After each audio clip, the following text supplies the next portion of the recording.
countdowns to make sure we get all the notifications here first.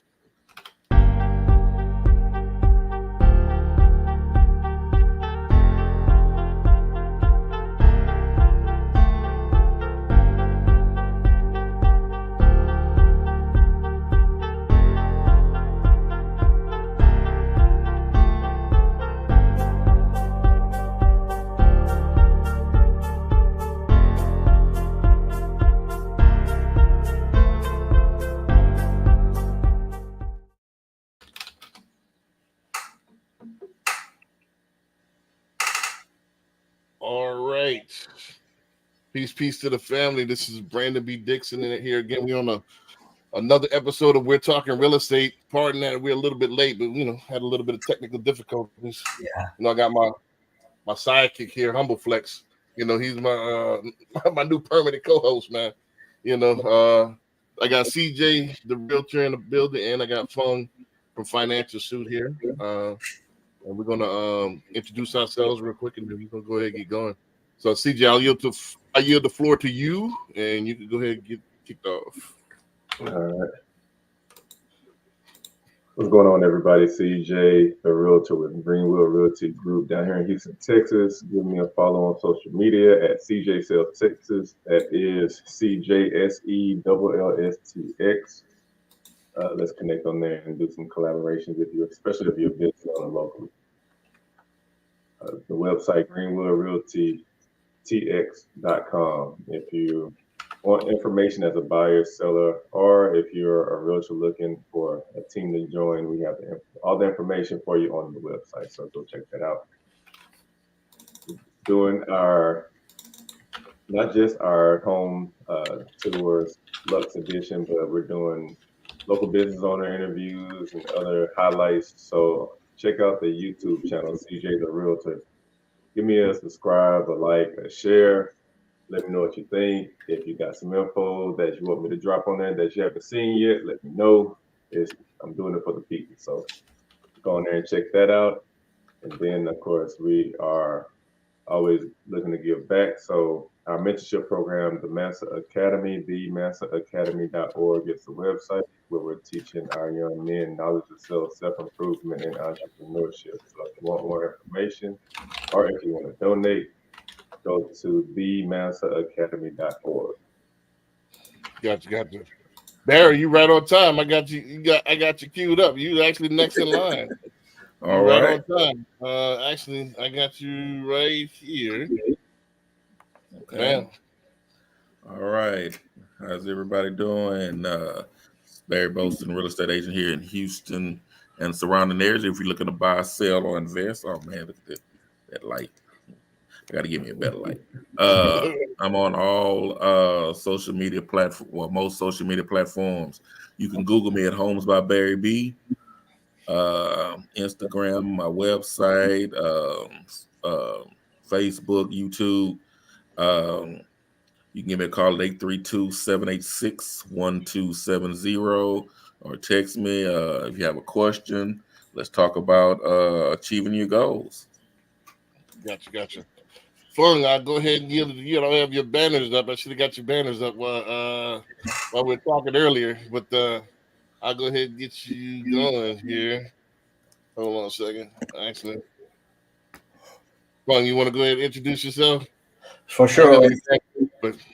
Yeah, thank you for having me. Exactly. I mean, this is one of my first, and I think I've been watching a few episodes, and honest to be here. My name is Fong Chong with Financial Suits.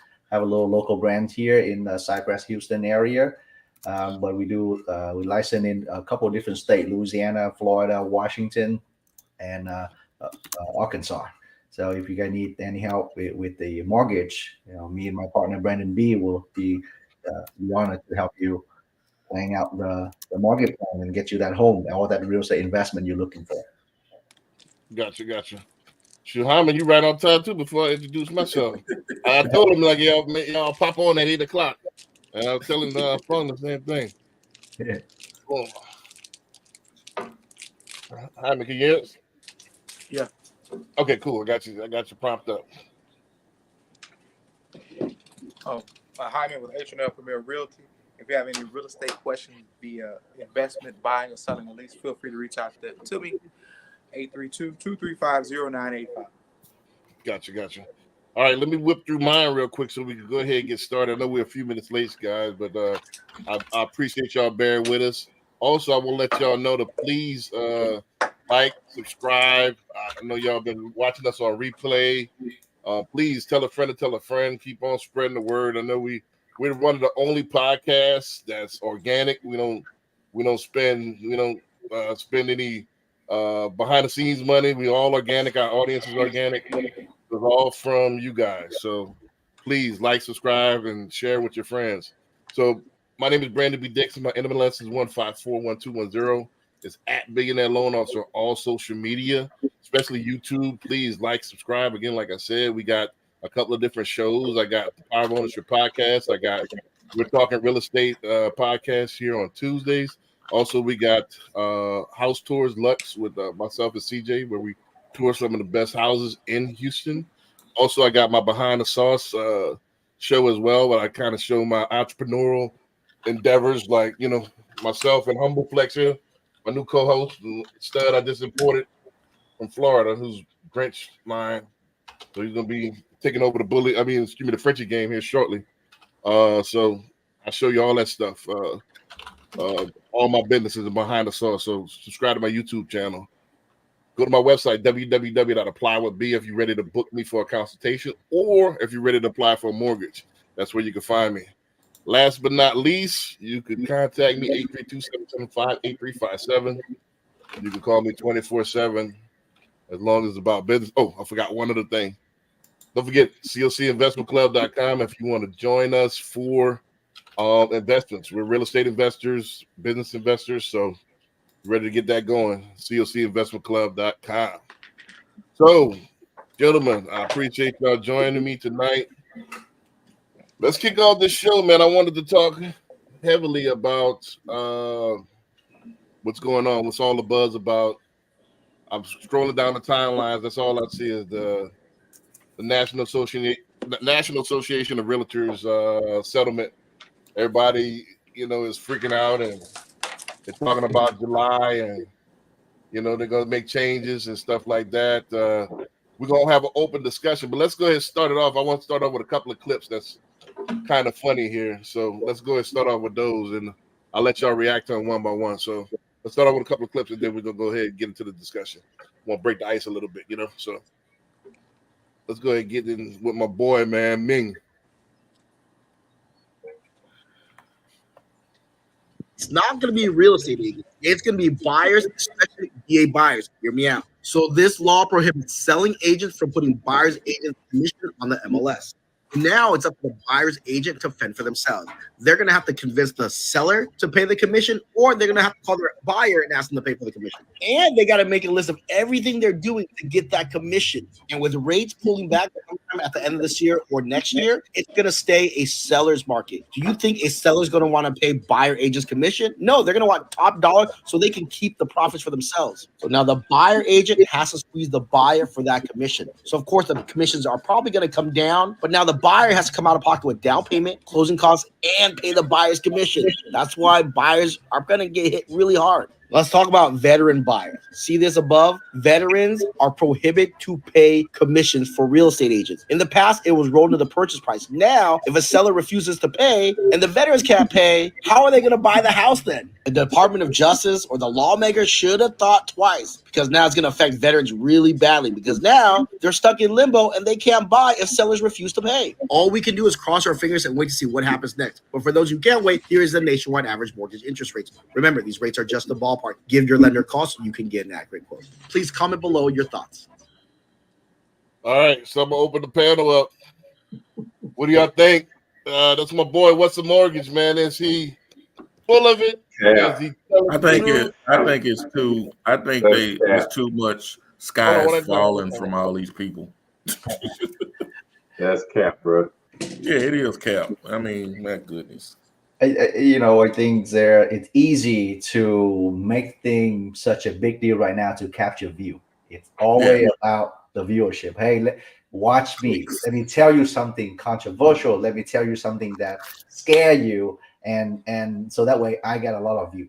You know what I mean? Yeah. I think now I like the guy. I mean, sometimes he have really good information, but at the same time, I'm not saying he's saying something that's wrong or that's right. But right now, like we all know, nothing will be decided until July, right? But that's the thing, you know, he's wrong, because all the ruling is that they are taking it off of the MLS. It's not saying that sellers aren't paying, or the listing brokerage isn't paying the buying brokerage. Right. It's just saying that the commission won't be displayed on an MLS. Yeah. I agree. Too much sky is falling. People here knew and the sky is falling. It's the world is on. Come on, man. You think about the seller not wanting to pay our listing brokerage, not wanting to pay a buying brokerage, and forcing a buyer to pay their realtor. You know that house is gonna sit on the MLS forever. Yeah. So it's in a seller and a listing brokerage's best interest to cooperate with a buyer broker. Yeah, he's making it sound like, they're not gonna pay it here. The listing agent is just, it's gonna be a seller's market, and no seller's gonna wanna. No, they just make you do more work now. You just got to pick up the phone to find out how much you're getting paid.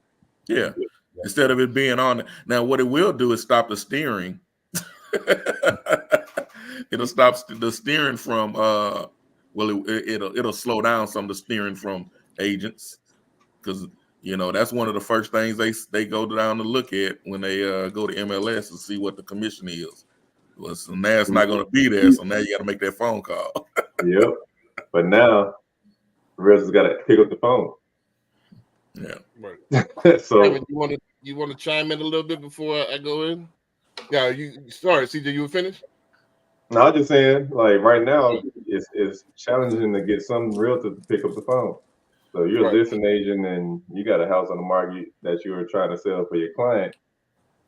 And you got a nice property. It's going to be a lot of phone calls coming in, and now you either got to.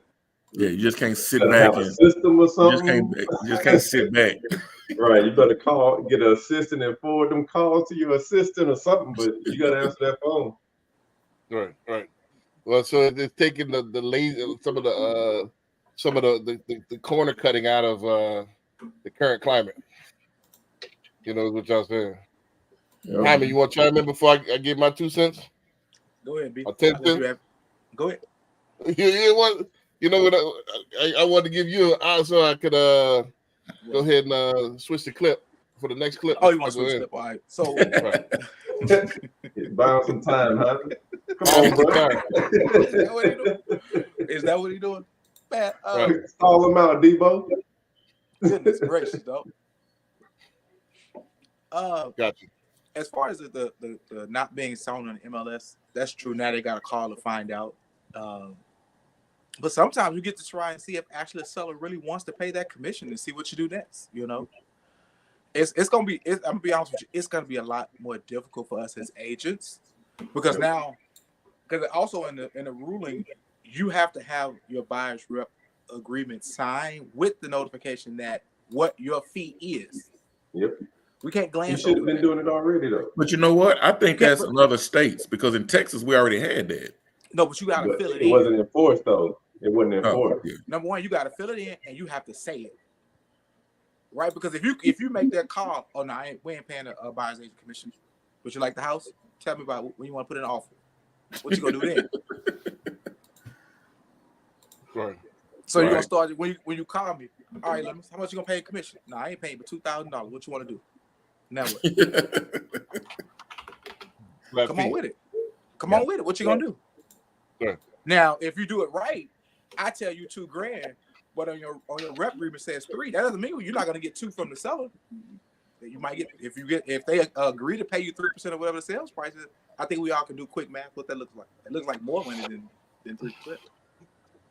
Right. Well, that makes it more competitive, though. I think y'all hit it, on the head as well. I think it's gonna shift out all the lazy realtors, all the ones that think this is easy money.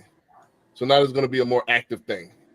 You have to, like you said, pick up the phone call, pick up the call, and start calling agents. You're gonna Have to get more skilled. You're gonna have to develop relationship skills. You have to develop phone etiquette. You're gonna have to develop prospecting skills. A lot of stuff that when you just get the license and you can run into deals a year, that's gonna be gone. So they'll push all those part-timers out of the business because they're not gonna be able to live because they're not putting any effort into this. So I think it's a good thing. I think the sky is falling thing is a little bit much. But I think as Hyman said, just to piggyback what Hyman said, yeah, you can have somebody with 2,000, but that still doesn't mean I can't put in an offer. All right, my offer is the 2,000 plus 3%. And we're gonna come at this much. Now it's up to that seller to turn me down.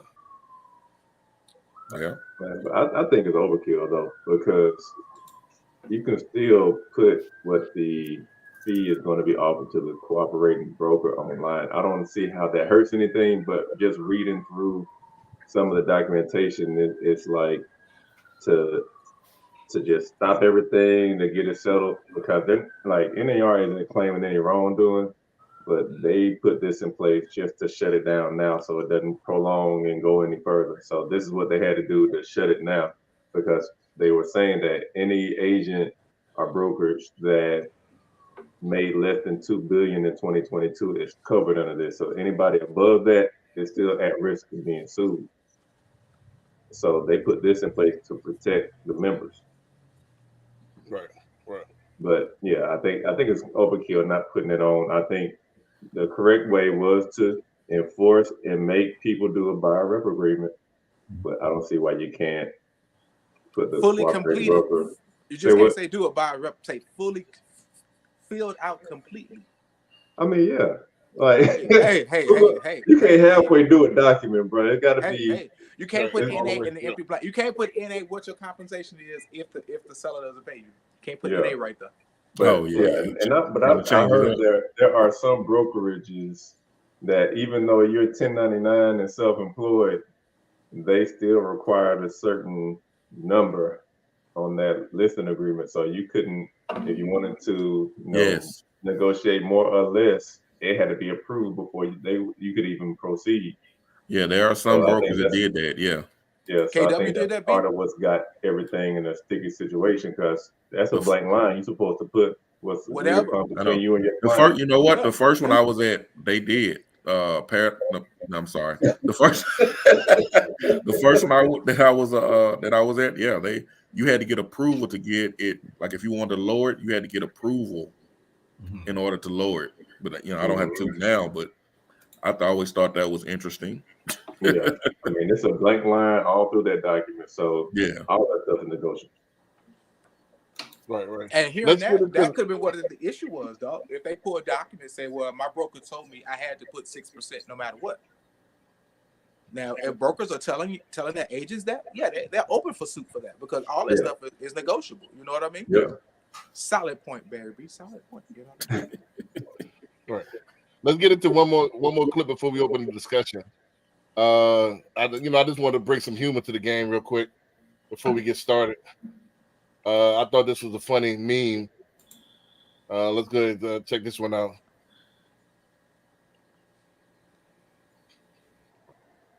And you were only going to pay me 30? You're getting 30 grand? I'm getting 1,000. You guys are getting paid? You are making $500,000 and you were only going to pay me 30? You're getting 30 grand?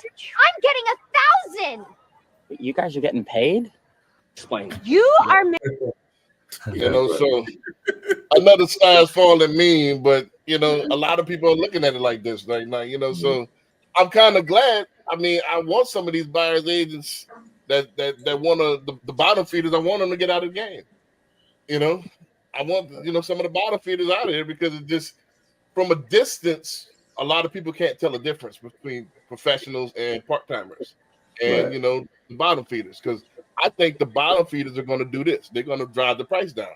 They're going to automatically default because they have no skill. They're going to automatically default. I'll do it for 1%, or I'll just do it for a flat fee. So I think they automatically going to default to the least amount of resistance, and they're gonna drive the price down.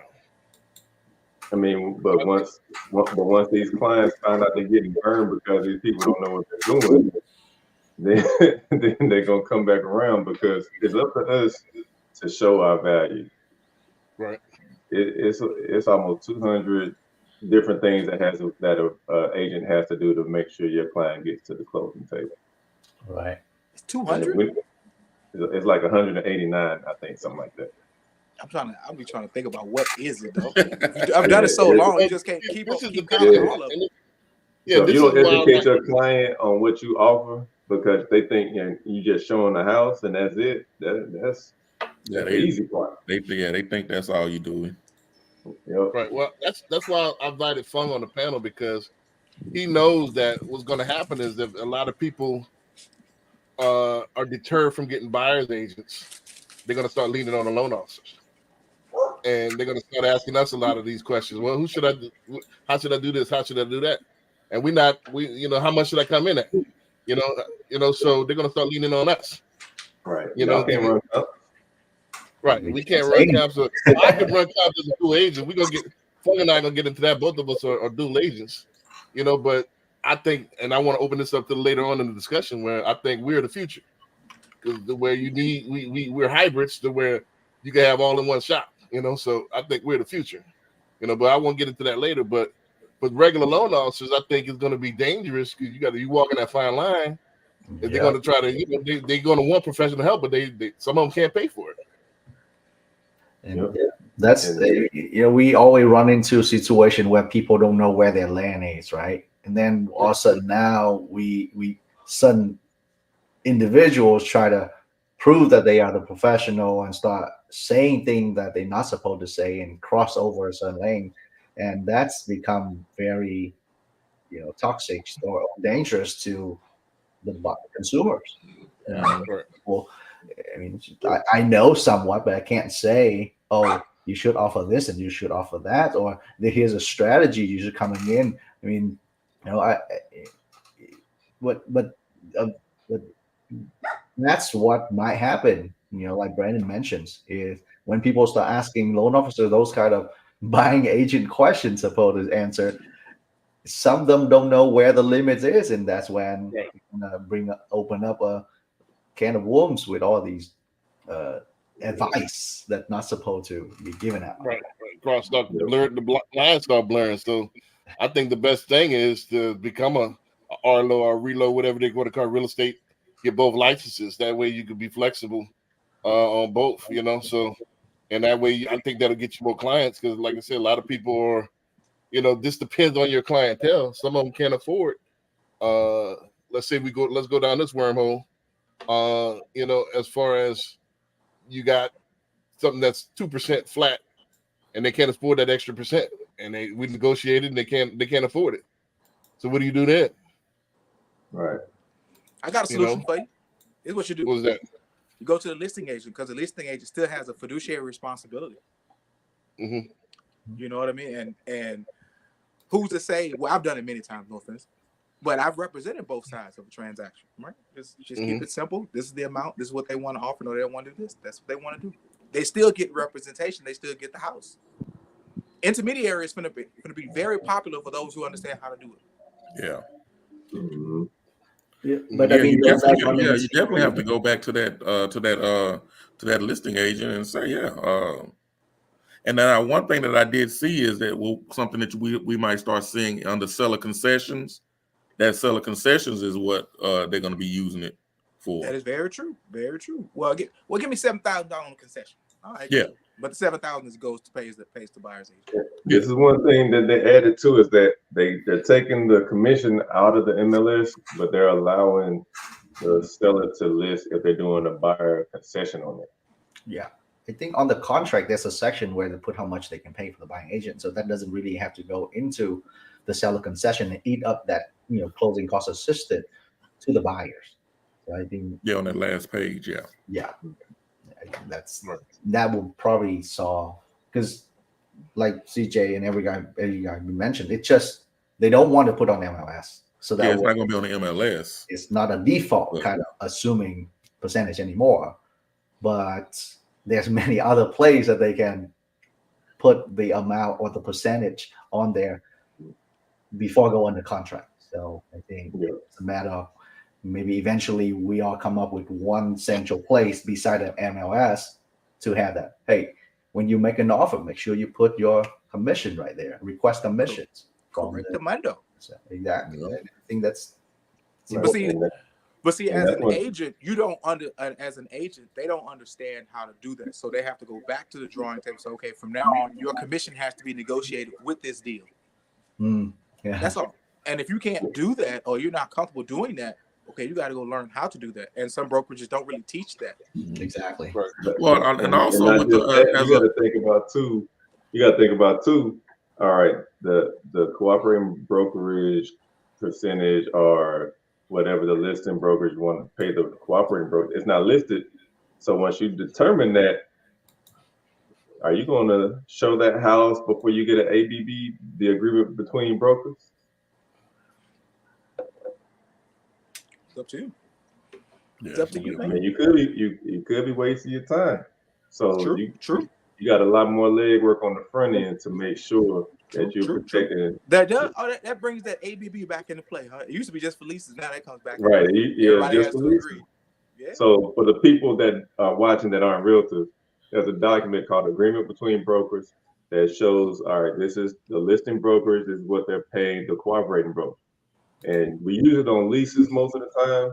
We never really used it on purchasing because it was in the MLS. Right. But in order to make sure you get paid, you're going to have that document signed by the listing brokerage and your broker. And I recommend doing it before showing the house. But so now you got to get a pre-approval in place, like which you already should have been doing. Anyway. By our rep and ABB And before you open the for door. every house that you want to show. That's a lot of work, dog. Well, it's a lot of it's digital now. I mean, So it's it's not like digital. You still got to Yeah. sign it, though. But first got to get the realtor on the phone. Right. Find out once they finally either call you back or text you back. You find out how much that whatever they're paying. Then you need to get it documented and signed off by both sides. Yeah. And for And the then big you talk boys like about- KW, that's gonna be hell because you know how they are as far as the Right. process of getting documents signed by the broker. Right. I wish you the best. 'Cause man. you got to get the broker to sign it. Right. Now that's gonna be, you know what I'm saying? That's gonna be a monster right there. But Yeah. you know, but, so let's the go ahead day, and get- so the days of showing a home that just came on MLS are over. Over with, dog. You might not get your first showing until 5 days. 5 or 6 days. Been on MLS one day, you showing it? No, them days over, huh? Yeah, and that's the thing because when you're out here and you're working with buyers, you didn't have rep agreements. You technically work for the seller.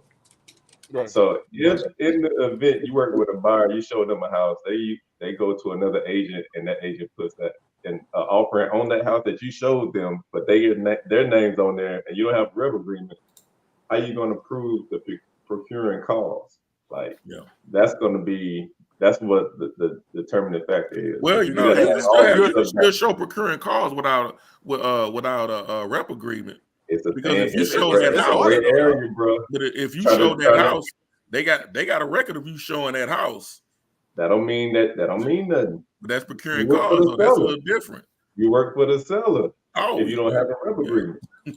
Right. And at that Let's- point, let's- if I want to pay you $100, better be able to pay you $100. Right. I thought you 50 for opening the door for it. and guess what? Right. Let's start it off like this. So we kind of warmed up. We're in the halfway point of the show. We take an intermission. Guys, we're gonna read your questions live as long as they're intelligible. So go ahead and get your questions in, and yeah, make sure your questions intelligible. If they're not intelligible, we're not gonna read it live on there. So get your questions in. Any comments that you want us to read on air, go ahead and hit us up right now. Also, like and subscribe. If you got any friends that might be interested in real estate or just in the real estate business that need to hear this conversation, man, go ahead and share this video. So we're gonna go ahead and get our discussion portion up right now. I got 3 questions, for you guys, the panel, and we're gonna go ahead in a round robin fashion and go ahead and answer this. And I got. Let's start it off with a broad question. What's your individual? Don't hold anything back. I don't want no political answers. Yeah, right. What's your outlook about the NRA? I mean the NAR. I keep saying NRA. I got guns on my mind. You're already bringing violence, huh? Right. So what's your overall outlook on the NAR settlement? Don't hold any punches back. So what's your outlook on it? You think it's BS? You think it's gonna help? What do you think? And go ahead in and we're gonna go ahead and start on CJ, then Fung, then Barry, then Hyman, and myself. We're gonna do it. I don't think it was thought out well enough. I think they just did something right now to stop everything from continuing on. It's probably recommendation from their legal team, but I don't think they thought it through, because things like we're talking about, that's going to add so much more time into even just showing a house. Instead of being more efficient with the time, it's going to be more of a time, I won't say waster, but it's going to take a lot more time to get things done. And it really doesn't change much. Like I was saying, get the rubber agreement signed, filled out completely, and signed, and that eliminates a good deal of what we're talking about. So all this extra stuff is just making it a lot more, or just giving a lot more work on the buyer's agent side.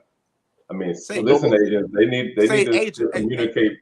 Say what? Agent side. Say agents. Don't split us up. I mean, it's not much different. It ain't much different on the listing agent side, except for you got to pick up the phone. Right. So basically, get the lazy agents are gonna have to step the game up. No more homeboy hookup and no more. But that's all they had anyway. They had this spirit influence, and they didn't sign the rep agreement because they're scared. And so you got cut. That's your cousin, so you didn't sign a rep agreement anyway, and you go and show them houses, and they cross your fingers, hope they could get approved. But that'll cut a lot of that out.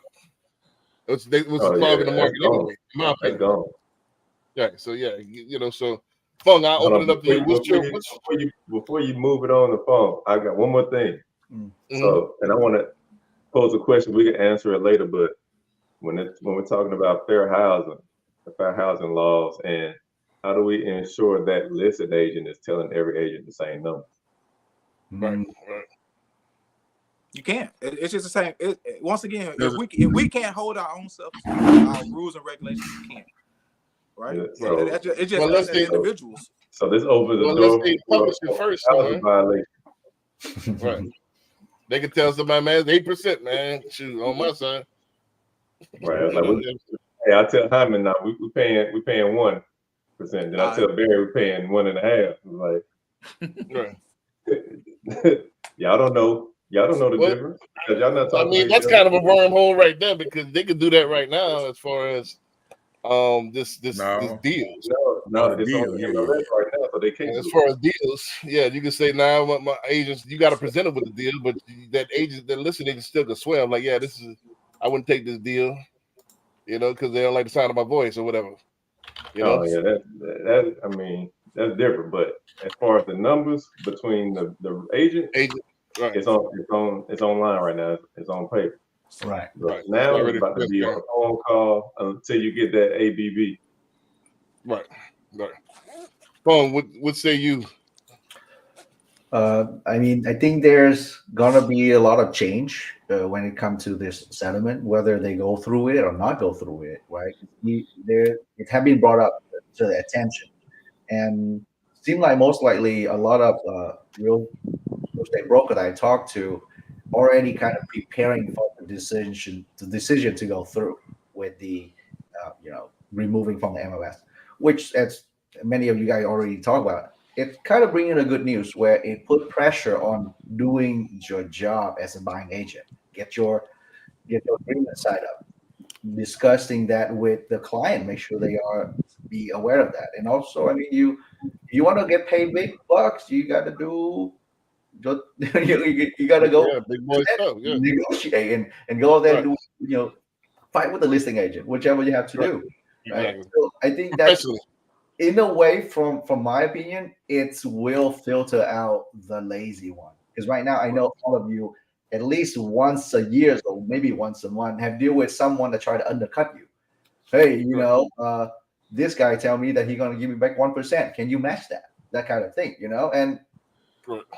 sometimes if it worked out, if it's a right, if you have with your family, your friends, hey, cut out is fine, right? But it has to be in a perspective of a fair game, or you do your job. If you want to charge less, that's on you. But don't undercut other people just to kind of take the lead out from people.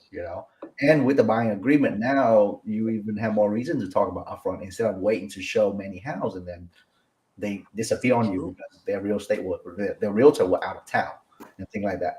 So in a way, I think it will cut out some work. But of course, the one of the problem bring up is, okay, how do we keep track of which commission percentage that the listing agent tell Right. home, right? So it bring back to, if not MLS, where else that number will go? You can't just wait until making an offer to have that percentage. So yes, that's a slippery slope right there. And I mean, that's a very good point, CJ. I appreciate you bring that up. And Yeah, I got a theory too. I'll talk about it later. Well, let's go through before we, But then Barry. with as a loan officer here, we always want to make sure that our trusted partners are well protected, and also we'll come up with a different way and strategy to make sure the buyers know who to work with and understand the important have a representative, because doesn't matter which loan program you go through. Once you want to make an offer now or go check out making some kind of negotiation, buyer is not an expert in negotiations. Maybe some that They're gonna get railroaded, right? And we, a loan officer, we not equipped enough to negotiate on the behalf of the pricings and running all that stuff. So buyer agents still need it. And I mean, that some listing or someone out there, some seller out there, still try to undercut and trick the buyer into a very shitty situation, right? When they go into contract. Right. So someone need to be protecting these buyers. Right. Barry, what you got? What you got? Okay. The real. Tell us the real, man. Tell us the real. And what I mean, number one, what are settlements? Settlements are to stop the bleeding, and I think that was the main thing. Because was it how many months ago was it when they when they got the ruled against them? And, it was all over the news. That was less than 6 months ago. It was about 6 months ago. So now what happens when people make settlements? It goes away. So so the public won't get all this, because if you look at it, the people that's talking about this mostly are the realtors. I wonder if people in the public actually know really what's going on with this. Well, it's going to affect them anyway, because, like I said, I mean, I'm not saying it's not going to affect them. Yeah, I'm just saying they don't even know about this. Right. They're going to know, because eventually, you got this money, you got to pay my fee. So. And as far as NAR, I think I said last week that I'd read that it was some agents trying to come up with their own realtor organization. So and that's probably one thing too, that because I've seen a lot of people say NAR, why we paying these dues? Right. So I think they trying to save themselves too, because they might go away soon. If you take it, because if you start taking this stuff off the MLS and put it on Zillow, there's no need for NAR anymore. Or Realtor.com, if there's one quote unquote mass MLS that everybody can see. Right. Now what I did see that as far as the buyers, those FHAs and low income buyers is going, that's going to hurt them the most. Right. And so you're going to have to get creative on how you do this. Like you say, you're going to have to you know, and you don't know if the listing agent is telling you the truth or not. Well, not the truth, but if he's telling you one thing and somebody else something else. Right. And then he made a good point too about the VA loan. Right. What's We're going to gonna talk happen about VA in a then second, yeah. with those Right. VA loans? Right. We'll talk Uh, about VA in a second. so I think it was they're trying to stop the bleeding and trying to get this out of the public eye right quick. And so it's going to be interesting to see if Trek starts come up with some new documents. And how soon it's going to, because it's ruling it was if it gets approved, it's going to be in July. We might see new documents in July. Oh yeah. I'm pretty sure Trek has their lawyers already working on new documents. Right. Hyman, what you got? Right, go ahead. I agree, man. They're just trying. Of course, you gotta stop the bleeding, like B says. Also, it's also kind of to protect us because we already know our NAR fees is gonna probably go up to about $160 to $180 to offset that 418 million. It's coming from somewhere. It's coming out of our pockets as realtors. Period. Right. So in that retrospect, okay, we stop it right here. If we have to do an increase, we have a reason, and we can always tell our members, hey, we settled it early, so it wouldn't go off into the billions. It is going to be a little extra bump over the next 4 years. This is what the new number is going to be. So that's why you get the agents thinking about creating their own quote unquote service or membership, whatever. As far as the effect on us as agents individually, they're going to. All our documentation and all our procedures are fluid. It constantly changes. We've had 3 or 4 seller disclosures. We've had during my time as being a realtor, we've had three 1-to-4 contracts come through, right? And I expect that to change as things continue to go on. So if you first and foremost, you got to stop the bleeding, save some money, go back in, redo all our documents. So now they're going to redo our contracts. They're going to redo the ABA and the buyer's rep agreement. That's probably going to get merged now to explain what that number looks like. That makes sense to do so. Also, they're going to come back in and they're going to have to retrain everybody as far as how to talk about compensation with different buyers. Next thing, legislation is going to come towards the loaners.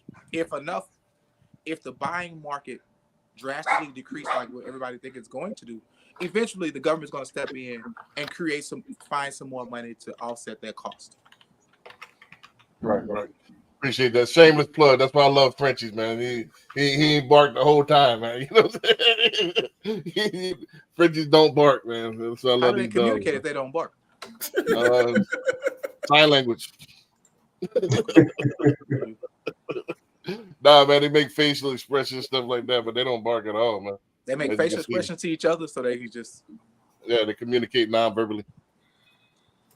You know, so that's what I love about it. But let me chime my 2 cents in before we go to the second question, man. I think y'all hit it on the head as far as the stop the bleed. I think they had to do something. I think whoever their lawyers are, I think they did a bad job as far as I think the premise is flawed. I think what they did in reaction to it is flawed. I think this is stupid.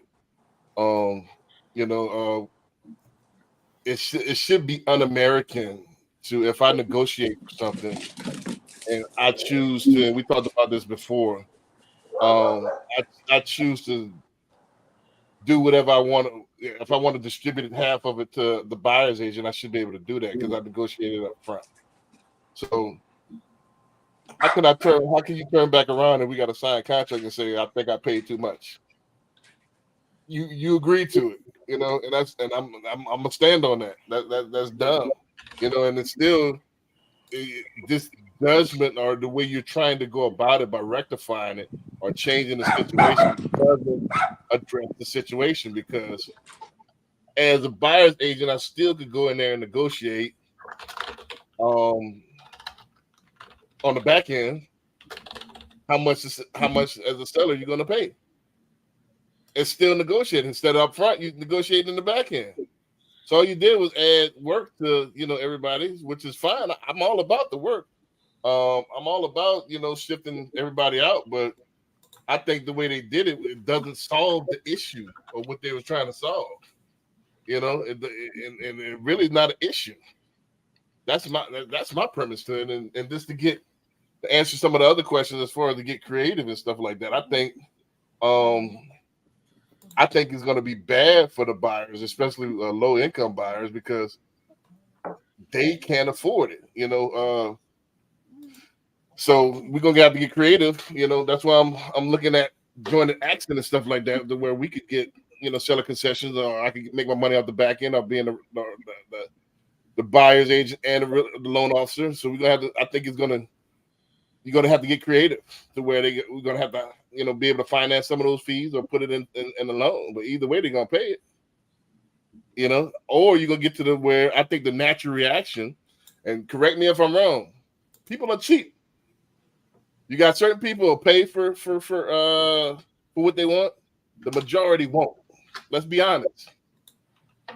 So they're gonna try to get it as cheap as possible. So you're gonna emerge the flat fee people, the concierge people, the people that just wanna the bare minimalists, and you're gonna get what you pay for. You're gonna get railroaded. You're gonna, hey, all right, I do a fat fee $1,000. How can you make profit on $1,000 when you got to pay tax on it and all that? So all I'm gonna do is that you pretty much got a door open. Man, I heard talks about like even doing like lawyers do and charge a retainer. Right, retainer fee and stuff. They're gonna get market for that. We can think about how the human psyche works. Okay, they're only gonna hear that I gotta pay for it. In their mind, it was free, even though it's all right. Representation was free, even though it wasn't, because you negotiated it. But in their mind, it's like a credit card. A lot of people, when they pay for stuff on a credit card, that's free. In their mind, I'll pay for it on terms. That's free because they ain't coming out my cash. So, but people think like this. Think about it. This is the American psyche. Mm-hmm. So what they're going to do is they're going to try to get that as low as possible. Am I right or wrong? And so you're going to have a group of people that's going to cater to that psychology. So they're going to off top 1%. Pressing the door open and here to serve you. Man, I'm gonna tell you my theory real quick, because the loophole is you can have a commission displayed as long as it's not on MLS. Right. So like Barry pointed out, like Zillow, Realtor.com, like these aren't MLS. Sites. I was like, what if they're behind this too? Like, because at one point Zillow was tapped in straight with our MLS, Houston Association of Realtors, but now they had to get broker licenses and everything, going through loopholes and jumping through hoops to get access now. So it's not the same like it was a couple of years ago. But now, since they're not an MLS, you could technically post that commission on Zillow. Bingo. Right. But you would have to pay Zillow to post that there. Possibly. Yeah, I mean, people have accounts. Is it for right. me? I don't see it being worth me posting it to Zillow just for the everyday consumer to see it. As agents, I don't use Zillow. I know my people. Yeah, agents don't usually go to Zillow. We don't in Texas. Texas is a non-disclosure state, so we don't really use Zillow. But if an agent needs to find out how much they're getting paid and it's documented on Zillow, that saves a whole time of calling that agent, getting the ABB, because it's documented right there. That is your proof. So I play devil's advocate for a second. I'm Zillow, and I know they're doing this. Oh, okay, great. Okay, in order to access this information or to put this information on the listing that you already have, it's going to be a $39.99 fee every month.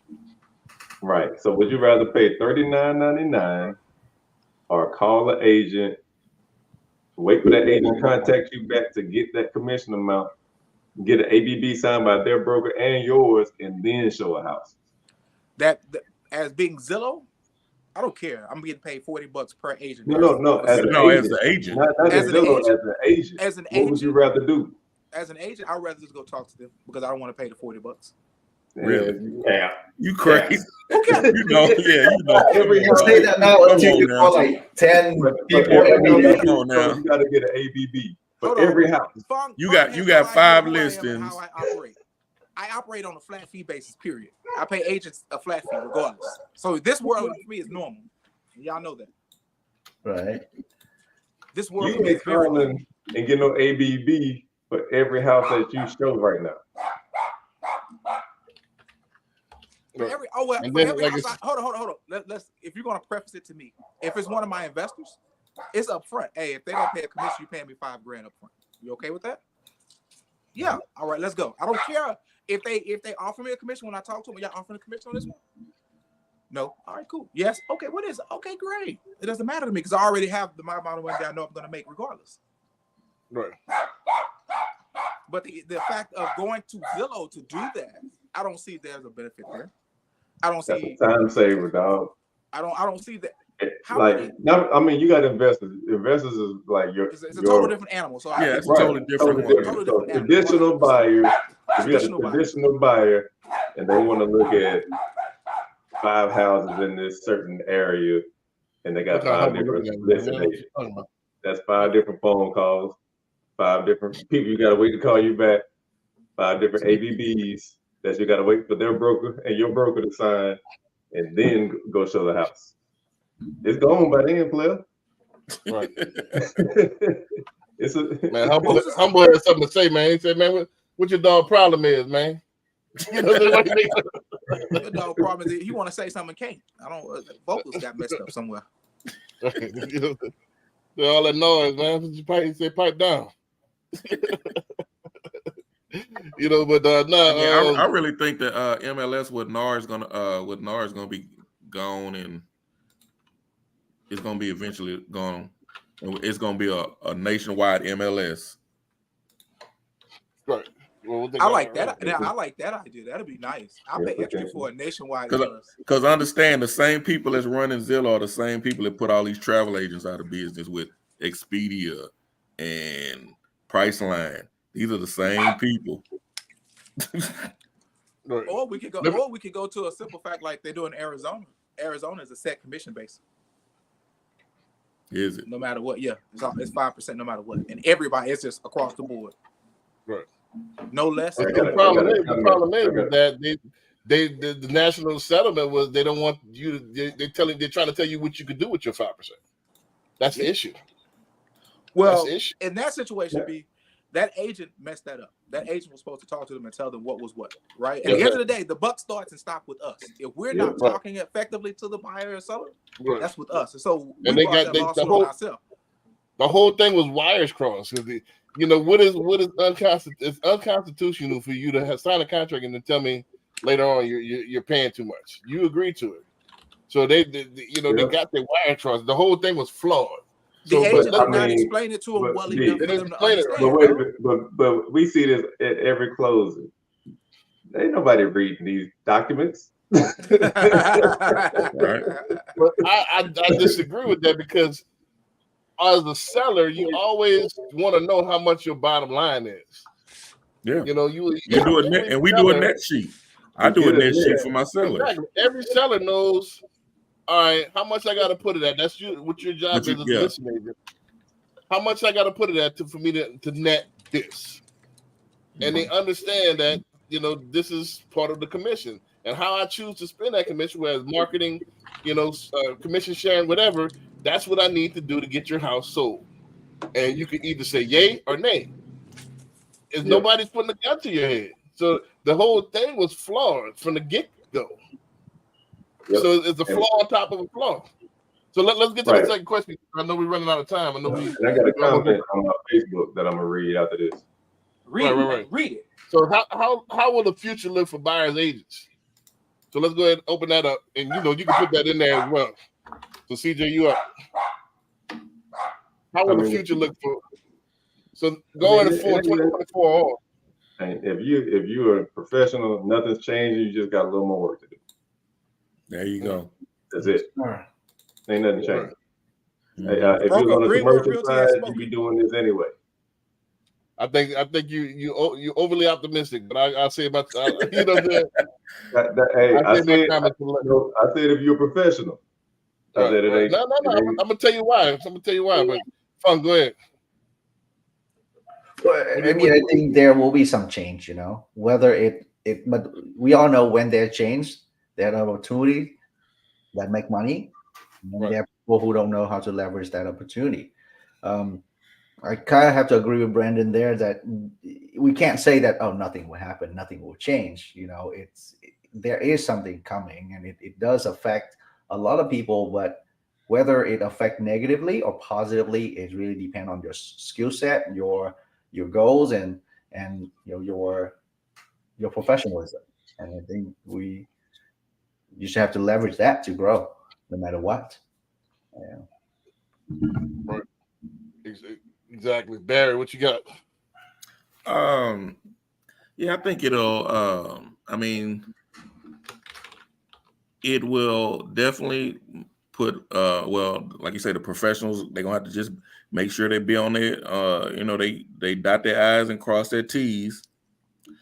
But I also think it's going to be more. A lot of more of them are going to go to the listing side. Bingo I for think, bingo. I think they'll. Look, Hyman shaking his head. I think some will go to the listing side of it. You done made them leave. Not that easy to switch side, you know, because everybody wants to switch side a long time ago. Yeah. Before that. I think like for buyers that, like I say, those first time buyers and the low budget ones, those buyer agents that are in that niche, I think it's going to affect them a little bit more than maybe you know, just a seasoned buyer's agent. Yeah, because I mean, they already, and it was a question I was going to ask my mortgage people. I think you kind of said it a little bit. Is this going to change mortgages now, because those people that can't get that money, are they going to start putting it into the loan? But maybe that's for a different day. Yeah, nothing as of right now that I've heard, but you know, possibly maybe in the future, you know, because investors are always trying to get creative to bring more business. So I'm pretty sure if it becomes predominant in the market, I'm pretty sure they're going to start having products that's going to suit that. Now, you know, so Huh? That'll be messed up. Pay the interest for 30 years on the and then is that going to take us back to 2008? Right. I left, you know, like I said, besides Fung is probably one of the smartest besides myself that I know as far as mortgage brokers. Beside myself. Y'all count that, right? Nah, but I'll let you go ahead, you know, go back. What would you say to that, Fung, as far as let's go down that rabbit hole. Let's say it does become rampant. I'm pretty sure. What would you say you that lenders are going to adapt?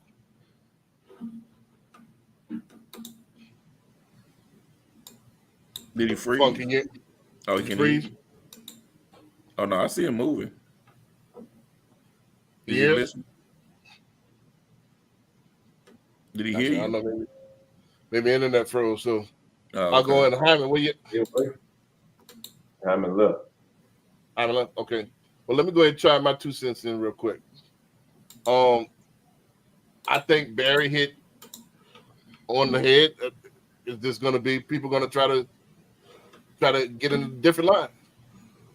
All right, now I'm gonna be a listing agent. So now that side will get flooded, and then I think the people that stay in the buying lane, I think you're gonna have the bottom feeders, and you're gonna have a bunch of bottom feeders. People are automatically gonna drop the pants. Boom. All right, that's what you want. Here you go. You want here you go. $1,000, $2,000. I'll show it to you. And some people, that is their business model, as opposed to building up skills. Let's go ahead for the least resistance. $2,000, and you're gonna get what you pay for. You're not gonna get prices reduced. You're not gonna get fair market value. You're not gonna get anything. You're not gonna get flexibility. You're not gonna get anything. So you're gonna get what you pay for. But people are so cheap, they'd rather Think about it. Why is McDonald's still in business?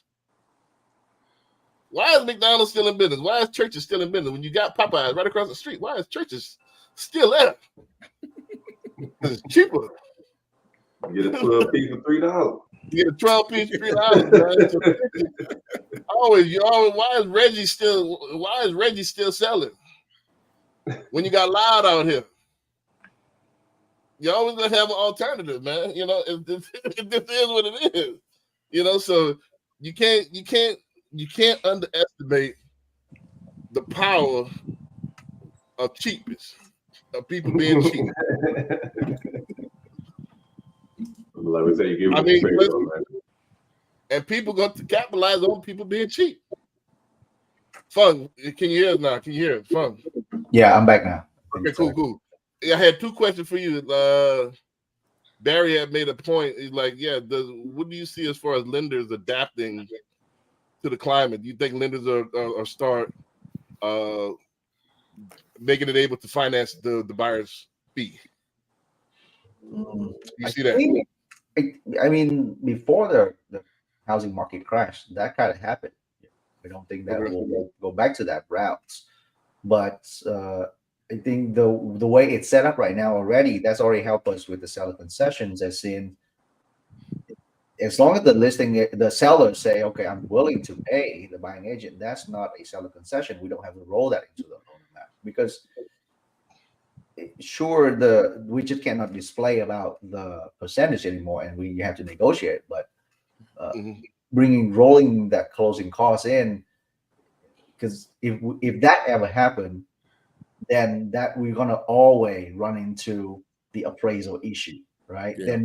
Then not gonna be enough equity in any house to roll that into the loan amount. And you know for sure, no lender right now, big banks or direct lenders, private lenders, willing to roll the cost of commissions, or even the regular cost right now cannot be rolled into the loan amount.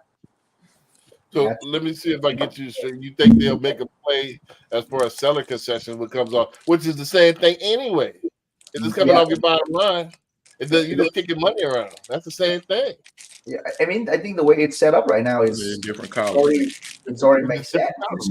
It's just now we just have to talk about it and discuss about it. Right.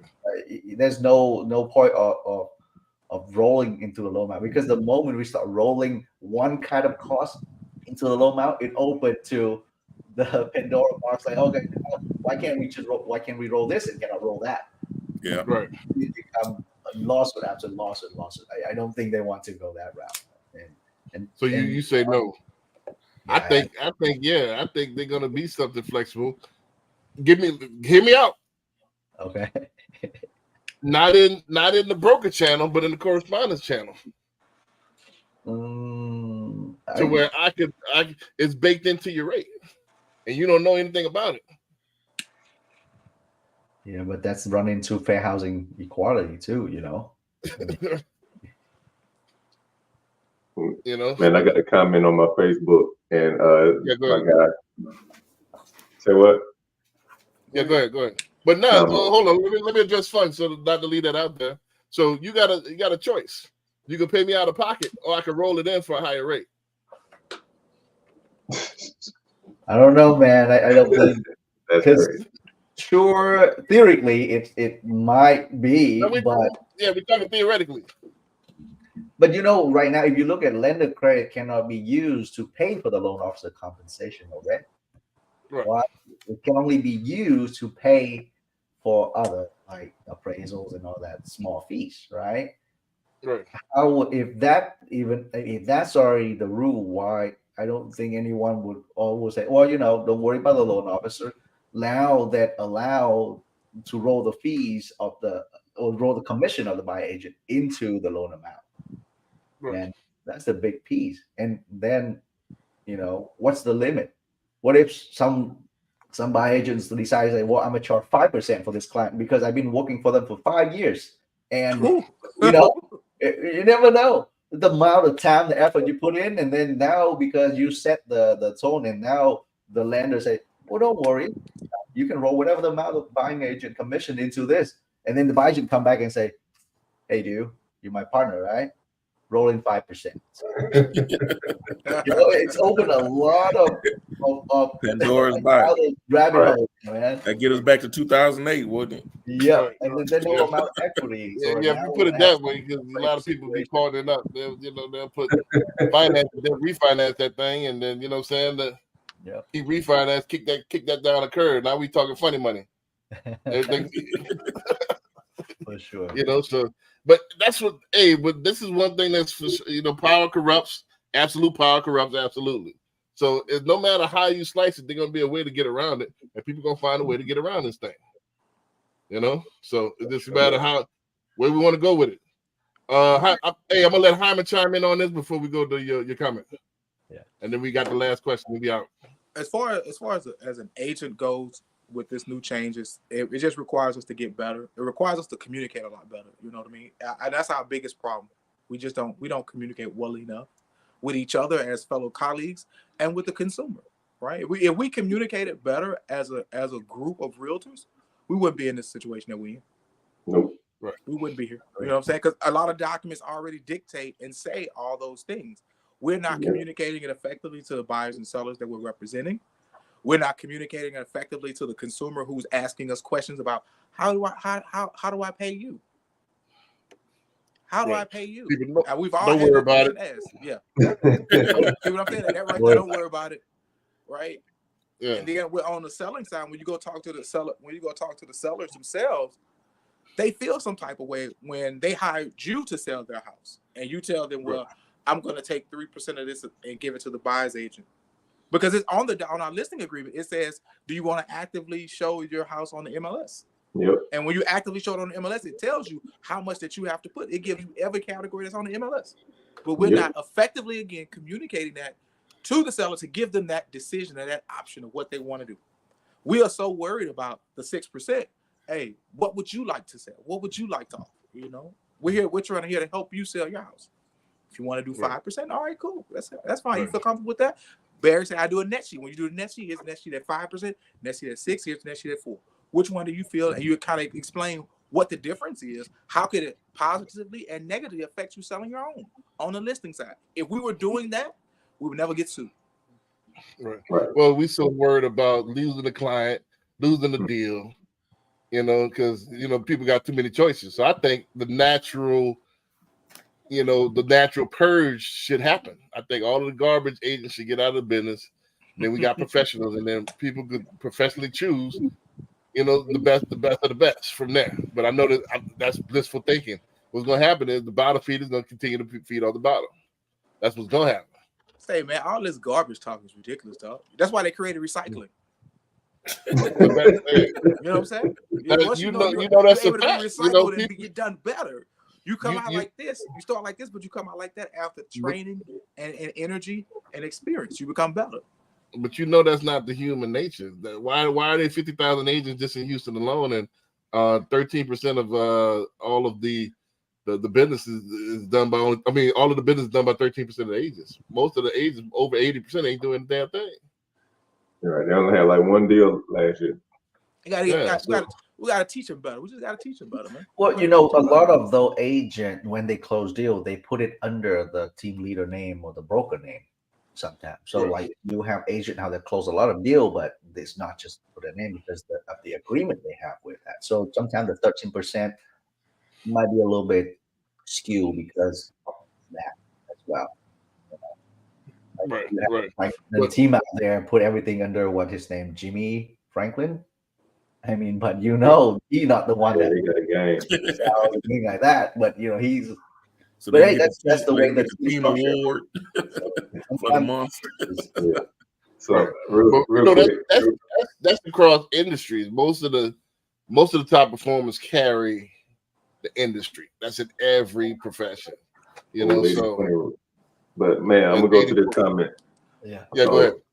Paul Perez was saying, in the event that you are a listing agent and you decide to work with a seller that does not want to pay a buyer's agent, and you got a hot listing, and you get 30 buyers that want to see that house, you got to go open that door 30 times.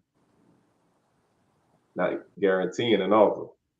Then once they want to submit an offer, who fills out the paperwork? You as a listing agent, you become an intermediary at that point for Paul. Right. So but you start taking into account, like, all right, there's going to be travel on my part, more paperwork on my part, if you decide to work with a seller and don't want to pay an agent. Well, the thing about that, great question, Paul. The thing about that, when you are a realtor and you are the listing agent, you always check that box to where you appoint yourself as an intermediary, which means that you can let anyone in your brokerage actually buy your home. If it's only just you go out and you sell it and you get the whole whatever that you guys agree to, you get all of it. You know what I mean? It's for some reason there's a stigmatism for listing agents say they don't do anything other than just negotiate the deal and put the house on the market. True enough, in some situations because the buyers, quote unquote, buyer's agent goes shows it and do their thing. But it's okay if everybody across the board has to do more, we all got to just do more. Yeah, that's what it's gonna happen. That's what's happening.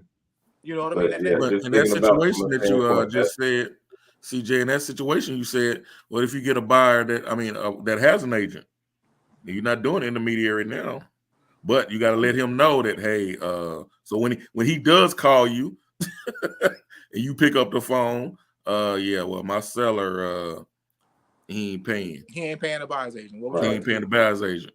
So what would you like to do? So now those 30 done went down to 10 or 5. Well, no, I disagree. That days on market just went from 35 days. Correct me if I'm wrong. 80. I disagree. Correct me if I'm wrong. What you just said is just like the listing price. That's negotiable. So just because you said that don't mean I stop. Yeah, that is very true. Oh, I'm not saying that throws. I mean, that's gonna from the listing broker. Right. So that don't mean I can't put an offer in. So now I'm gonna say, well, no, I want 3%. We send the offer on this. I'm gonna get 3%, and this what we gonna come in at. So now you got to tell me yes or no. And at that point, that's a great suggestion, B. At that point, the listing agent's responsibility is to say, okay, here's the offer we have on the table. They're willing to offer X, but you got to be willing to pay the 3% commission. How do you feel about that? Right. And you let them make that decision. And and no seller is gonna turn down a reasonable offer. I think everybody here knows that. Yeah. Am I not mistaken? No seller's gonna not. And you do that net sheet to let him know what he's gonna make. Most sellers will not turn down a reasonable offer. Correct. Say most. True. That's prefaced with most. So it's not unreasonable that just because you hear that, it's just up to that agent on the other side to say, if you got enough gumption about yourself, you come on and make it happen. Yep. Right. Last question. How do you creatively adapt to the new commission structure? So what's some of the ways we can get creative, going forward? Let me preface it because I know y'all gonna say nothing ain't gonna change. Let's put some context on it. Let's say that, let's go down my wormhole.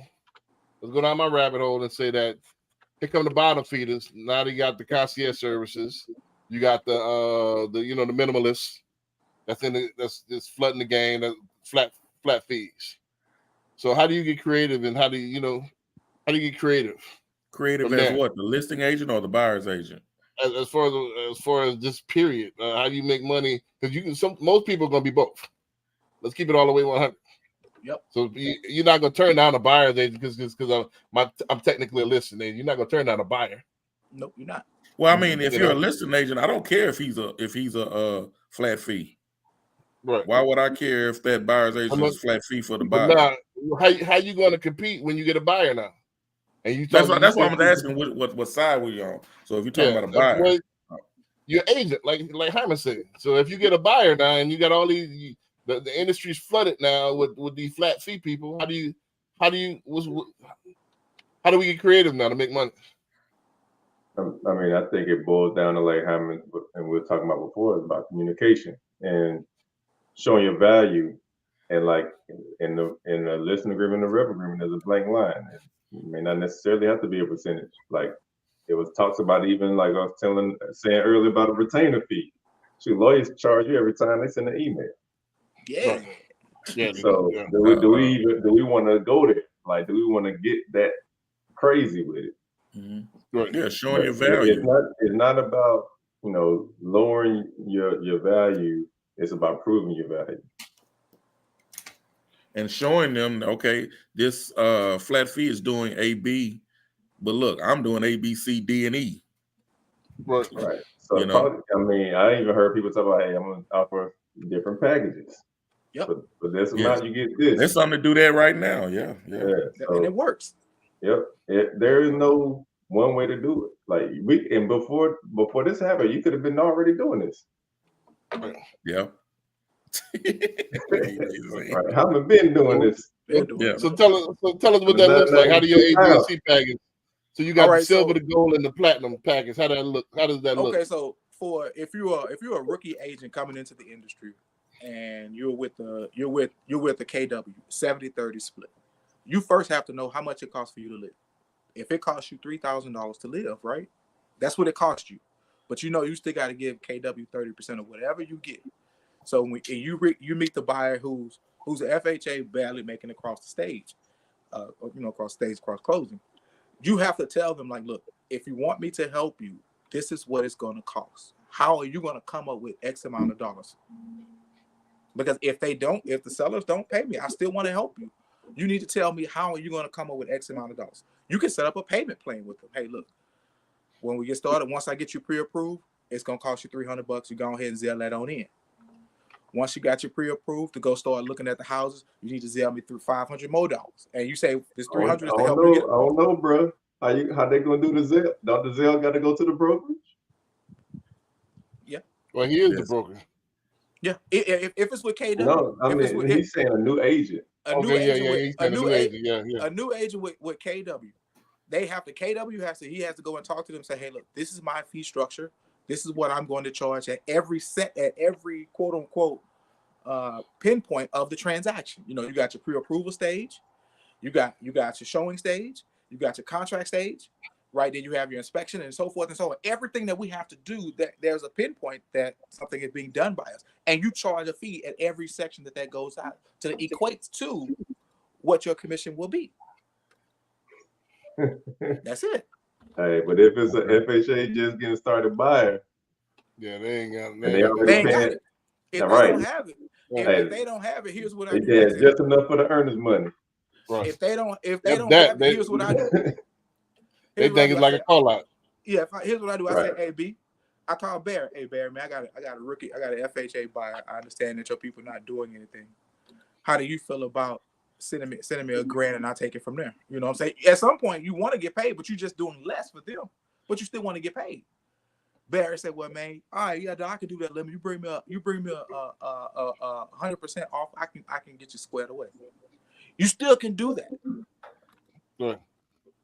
You know what I'm saying? Yep. They don't have to pay it, but you're willing to say, well, I'm gonna do this. I'm gonna show the house. I'm gonna get it through inspections, and then that's it. Once you limit what you're doing and you know what you're doing, and you tell them that, all right, I'm gonna do this and this, and we're gonna get you closed, and that's it. Take a phone call, send a couple texts. Communicate. You got to communicate. 100%. You gotta just say what you're gonna do. That's what it, because a lot of people, they want the royal treatment. They want to call you on Sunday night, and I wish we could do this as loan officers. I mean, Fung, I know you. This is half the time I get into it with people is the people that don't respect my time. CJ know what I'm talking about, you know. So people that call you Saturday night, you know, Sunday, and I tell, hey, hey, I can't talk to you every day, right? You know, about the same thing. You know what I mean? So you got those people that want to suck up all your time and they're not spending more. You know, they want you to hand. All right, so what does A mean? You know, what does D mean? DTHE? What does that mean? See, how I thought it was going to come with I was thinking a different kind of pay kind of thing, tier, like you were saying, like the diamond and all that. Because I've seen one where it said the buyer was to find the houses. The buyer would send it to the agent and say, I want to see these houses. And the agent sets up the appointment and goes there. That is bronze. Silver. Lead. Yeah. The land package. And then you want me to do the offer. You want me to do the paperwork. That's the silver. Right. But You that's know, still you at want- every point of the transaction, though, Barry. So But, at this point, you charge a small fee because if they can't, No, afford a la but to carte. you're not charging it at that point. You're saying what that fee is for all of this. Nah, Instead of saying, okay, here you're gonna pay, here you're gonna pay, here you're gonna pay, and it's gonna equal out to the big number that Yeah. I told you there's gonna be. so I yours just is gotta like break it up. yours is more spread out. I'm gonna spread it out every time you get paid. Have I it set get them paid. up in installments. Yeah, Yeah, instead every of time an they get installment. paid, A la I get carte. paid. You know what A I'm la saying? carte. You want the onions with it? The onions gonna cost you extra 65 cents. Yeah, Well, that you might run want into to ETI issue if you get them into that installment plan, man. He said be creative. So hey, You got to if check they their miss a credit, payment- Hyman. Hyman, you got to No, check now, their credit. Here's what I do. If you miss a payment, everything stops. I keep all your money that you've given me up thus far. Right. So It's if you start out and you give me 500, perfect. I made 500 just for what? Helping you talk to the lender? Because the lender's gonna run your credit. They haven't, but now you, especially if you got a big brokerage, that accounting department is working overtime, Hey, ain't got nothing to collecting do these, He's saying with that. Ain't got nothing to do with that. collecting $5. them disbursements. Yeah. Ain't got nothing to do So with that, man. they might not even go for it. Right. True. If That's you true. had- That is true. If you had a big brokerage, if you had KW, that would, you know what I mean. My thing is this. Let me say this, and I'll open it up to the rest of y'all. That way I could just listen. You know, until we wrap it up. I think what me and Fung and I are doing is the future. I think Arlo or Relo is the future. That way you're more flexible. You know, because I have more flexibility as the loan officer and the buyer's agent. You know, hey, listen, why hire a buyer's agent when I'm already here? Or you can pay me a flat fee. I can get creative. You know, I could. You already know what house you want. Why would you get a buyer's agent? I can negotiate the deal. Just pay me flat fee. So I'm gonna undercut some of those bottom feeders though too. You doing the bottom feeder move. You want the bottom feeder at that point. I mean, but sometimes you gotta, in order to beat them, you gotta join them. You know, so it just depends on the client. You know, so it just depends on how much, like you said, how much work I'm doing. All right, you already have the house. I got you pre-qualified. Y'all came to me first.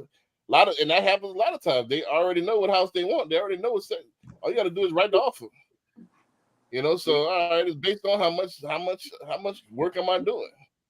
So all right, you have no clue. You going to a new area. I gotta be back and forth. It's gonna be a few months. All right, I need my whole 3%.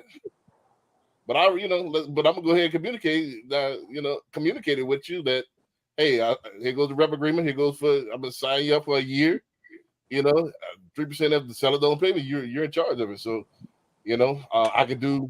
I even told CJ I'm thinking about doing 250 up front. This as like an earnest money thing. Like, just make sure you steer. You get that back at close. That is You true. know?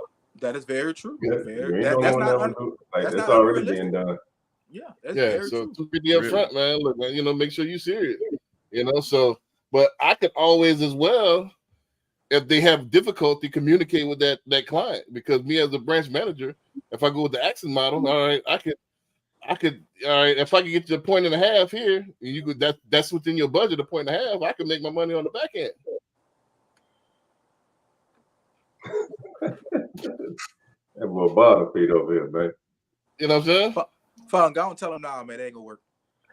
Well, I mean, so as a loan officer, we already have run into a situation where like they come to us, we get them pre-approved. Sometimes we show them what to do to get qualified, and then by the time they go under contract, they start shopping us, and they're like, "By the way, thanks for everything, but now I'm going with someone that I can get cheaper, right?" And they might not know if cheaper until down the road. So if we add on that buying agents, and I mean, imagine you don't know the work, you prep everything, and the next thing you know, the listing agent might say, "Well, you know, if you just go with my lender, I will give you some extra, and then what?" Right. But I think that eliminates a lot of that, because now I done signed them as a buyer's rep, so I'm representing them for a year. They can't go anywhere. So I'm already a buyer's agent. No, That's just a piece of paper. That buy agent, You can get fired. like, everybody can come say, "Look, I want to terminate that buy agent agreement." Right. Well, most clients are not gonna, once they sign that, let's get all the way real. How often does that happen? I've been doing this almost 8 years, and I've only seen that twice. On the loan side. On the No, real no, estate no, side, it no, happens no, all the no, time. no. I'm talking as a buyer. I've only seen a buyer's agent get fired twice. Really? Yeah. I mean, yes, but you gotta remember the buyer agent agreement is not like they can terminate it for no reason, right? You got you as a realtor, sure it's there to protect you to do all these liabilities for a cover, CYA kind of thing, but that's not a guarantee. Like, I mean, who would, even if let's say we follow the agreement by the T to the T, and they go with someone else, and then nobody gonna go after them and sue just to get a commission from one. That's bad taste in the brand, right? That's why that buy agreement really have no weight. No weight. I disagree. I think it's all. It just procuring calls if you make it to the closing table. Yeah, you can still got procuring calls. Yeah, that's if you make it to the table. Because I had my first deal that that particular buyer's agent wouldn't let them out of the contract, and it was with Keller Williams, and they had to wait till the contract expired. They wouldn't let them out. Yeah, some buyers are not very easy to be strong arm into things, right? In the end, yeah, meet all kind of different buyers, but some buyers, I mean, in the end, it's all about who is willing to push the issue and might end up damaging their reputations in the long run. Well, I think it's like this. I think the buyer's rep is like a fence. Even though I could climb that fence or I could go inside of that fence, it's still a fence, it's still an obstacle that's going to deter people from going that route. So I'm running. I see a fence. All right, I'm gonna turn. My inclination is to turn first as opposed to climb that fence.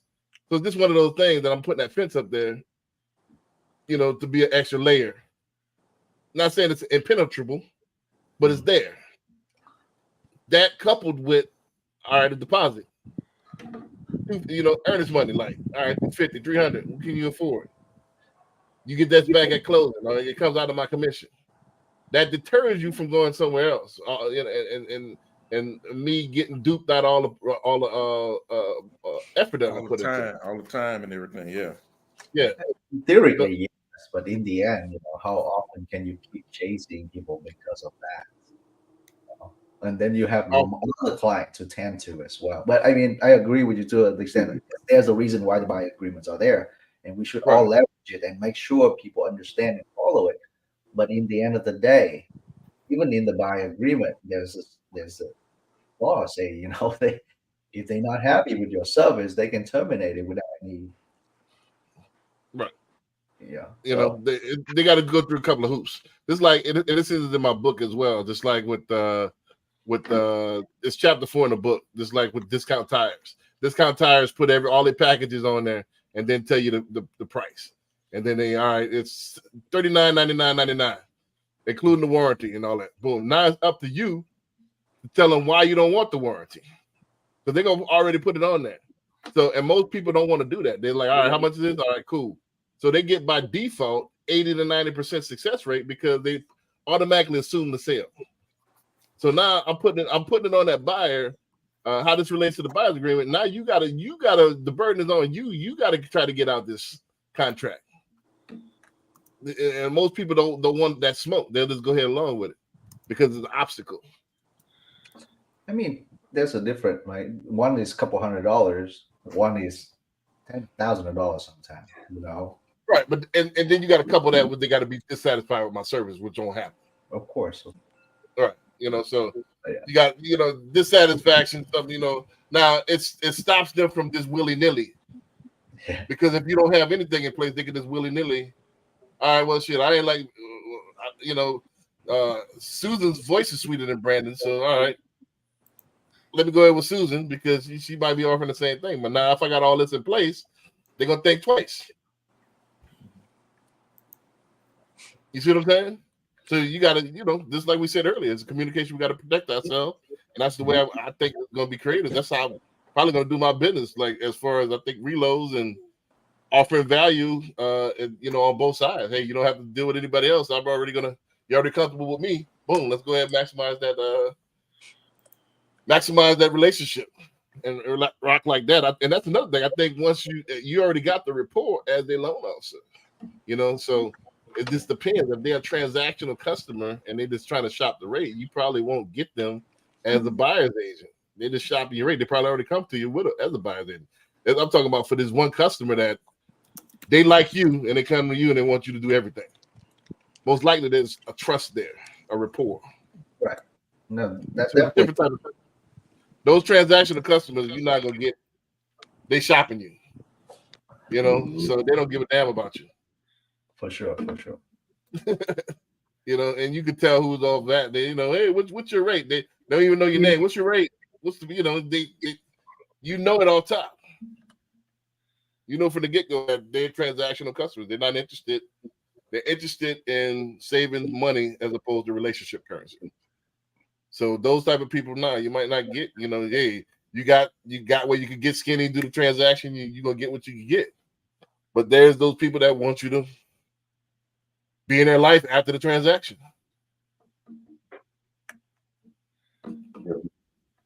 And those type of people that you got to, other ways, long story short, you got to get more uncookie cutter. You got to customize each customer's experience. I agree. I think there's no cookie cutter where you got to be flexible. I think so. Right. With that being said, anything else as far as creative, I think you got to be adaptable to that client. So those type of clients, I got a client right now that's probably going to want me to be on both sides. And that's when you maximize. You're going to spend a lot of time, but you're going to make a lot more money because you're doing a lot more. Yep. Be like water. It is what it is. It is what it is.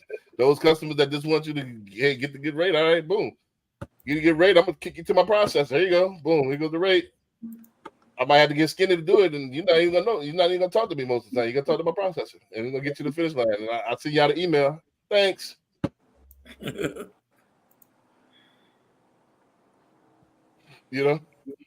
So For sure. you got those. Anybody else want to chime in before we get out of here? In this situation, man, when you believe, we as agents also have to learn how to make better decisions about people, right? Mm-hmm. If you can't decide based on a few conversations whether or not that person can work with you, can afford to work with you, you just know, like, hey, look, based on what I've seen so far, you may not have the money, you may have to save up some more money. I can help you with a couple of calls here and there. But don't take the time out to do all the documentation, knowing that they can't afford you,